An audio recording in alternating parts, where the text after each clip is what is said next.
ఆ వాక్యాన్ని కలిగి ఉన్న వాళ్ళం మనమంతా.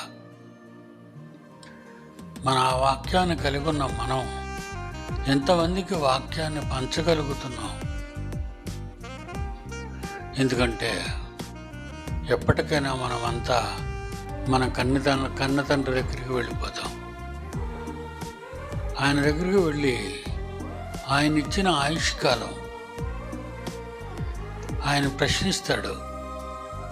దేవుడు నీకు ఇన్నేళ్ళు ఆయుష్కాలాన్ని భూమి మీద ఇచ్చాను కదా, దేనికి ఇచ్చాను? అది మీకిచ్చిన ఆయుష్కాలంలో మీ తండ్రి పనులు ప్రప్రథమంగా పూర్తి చెయ్యాలి. కానీ మనుషులు ప్రపంచ మానవాళ్ళే, వాళ్ళ కోసం వాళ్ళే బ్రతుకుతున్నారు. దేవుని కోసం బ్రతకాలనే ఆలోచన కానీ తపన కానీ మానవాళికి లేదు.